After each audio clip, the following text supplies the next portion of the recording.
What's up, guys? Educator Grease Monkey here, the EGM. Welcome back to another episode of you hearing me talk and give you my opinions on my cars. All right, sweet.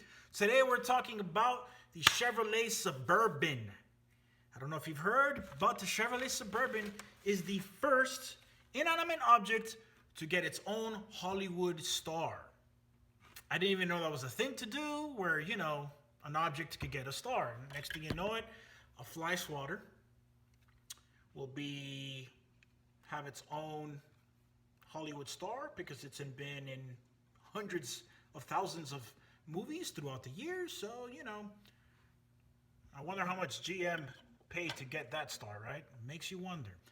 But it actually has some merits because the Chevrolet Suburban has appeared in over 1,750 films, okay, over a 67-year period. That is impressive, okay, impressive. It's made at least one TV appearance every year since 1956. That's pretty good. I'm sure there's some actors that have Hollywood stars that haven't been in that many films, right? And like I mentioned earlier, it's the first of any inanimate object to get a star in Hollywood. Sorry, I had to write down those facts. Can't remember them off of the top of my head, but nonetheless, very impressive. So this got me thinking. I always knew that the Chevrolet Suburban has been out for a very long time, but I never actually really knew how long it's been out. Okay, it's actually the longest production car that has the same nameplate on it. So impressive. Thank you, Wikipedia, for that info. And we're actually on the 12th generation.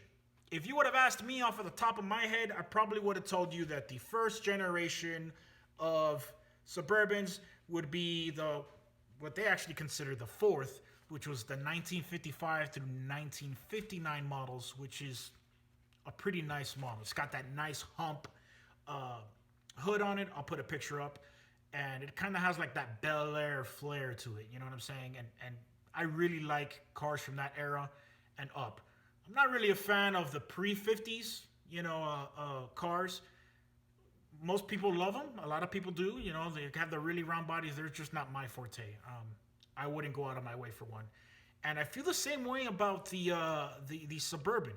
The first generation of Suburban is actually from 1935 to 1940. And it looks like a milk truck would, It's like one of those type of cars that you would see. What's this guy's name? Al Capone. Al Capone come out of in a movie with his Tommy gun and be like, type of deal. They look great. Not my cup of tea. So, first generation is 1935 to 1940. Second generation is 1941 to 1946. Third generation, 47 to 54, which if you consider this is like 5 or 6 year span between these generations, that's actually very little considering how much longer the generations lasted in the past, let's say 30 to 40 years, especially with General Motors. They really drag these out. Fifth generation is 1960 to 1966. Sixth generation is 1967 to 72, and that's probably my favorite of all of these generations. It has that C10 twist to it, which is the C10 front end to it, and I really, really like that body. Honestly, if I could just get one of those, I would put an LSA swap in that thing and put some 22s with some nice meaty tires on it, lay it, and DD that B. You know what I'm saying? All right, enough of that. So, seventh generation is from 1970.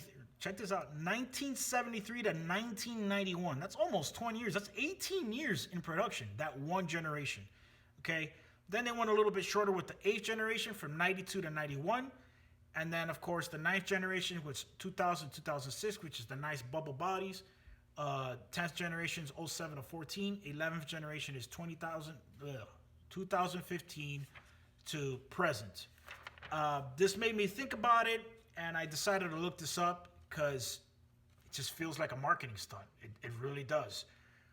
It's weird that they would just give an inanimate object a star for No real reason. I mean, I guess there is some merit behind it, but I looked it up, and it's because the 12th generation Chevrolet Suburban is coming out. Nobody knows what it looks like, but apparently it's due to be released within the next few months.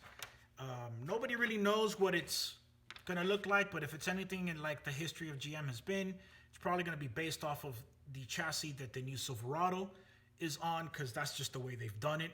I don't see why they would change it. I did a little bit more digging, and I found an article, I believe it was in Car and Driver.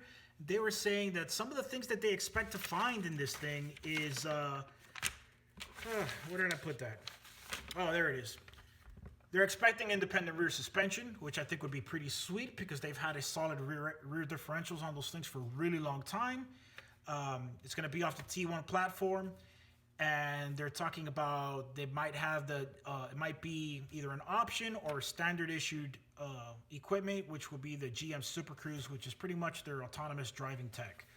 I don't know much about the autonomous tech. I haven't really looked into it that much, but it's that turn that every manufacturer is doing into the self-driving, because that's where the market's going. I'm excited to see how this Suburban looks. I don't know how you guys feel about the 2019 Silverado, but I am a fan. If you guys followed me on the GM yard, when I was in the dealership, they sent me off into training with one of the 2019 Silverados. It was the quad cab or the crew cab. It had the 10-speed transmission with the 5.3 in it, and I was in love with the way the car drives. I love that transmission. I know they're not the most reliable. I can already hear the text saying they're a piece of shit. I get it, but it drove phenomenal. I was a fan with the torque and those sudden gear changes. It was just like, wow. And it's not a bad looking truck. I'm talking about the 1500 here. I'm not talking about the 2500.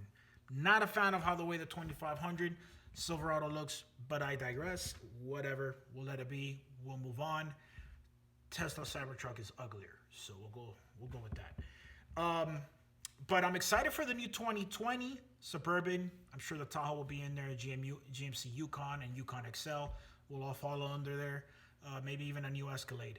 I'm impressed with this, and it's a pretty good stunt from General Motors to give it a star, because it'll make it feel more flashy and more appealing to that market. So interesting stuff. I don't see them changing much of the engine and transmission platforms. Like I've mentioned, the 2019 Silverado has the 5.3 option in it. It also has the 4-cylinder, the really big 4-cylinder option in it also.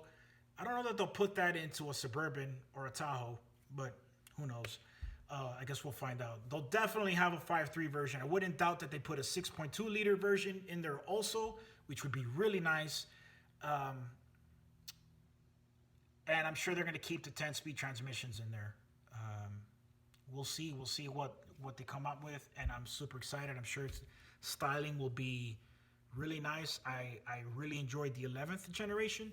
I thought the front end looked is like a perfect combination of aggression and conservative. Like, it's a mean looking truck. I really, really like that truck. I've thought about getting one myself, but I'm cheap, so I won't. Actually, look at that. Look at that front end, people. Look at that. Look at that thing. That's pretty. Yeah. It's pretty. But I'm sure they're going to do a good job with the next one. Their trucks always look nice. And if it's anything like their Silverado, it'll be very impressive. Let me know what you guys think. Do you think that Hollywood should be giving inanimate objects a star? Are you a fan of the Chevrolet Suburban? Do you care? You don't? Let me know. Tell me what you think. Give me a thumbs up on the video. Subscribe if you haven't. And give me a follow on all the social media platforms. If you don't follow me on TikTok, that's where it's at. That whiteboard right there, I'm dropping down some knowledge, people. Some real knowledge. So hit me up. Let me know. Till next time, guys. EGM out.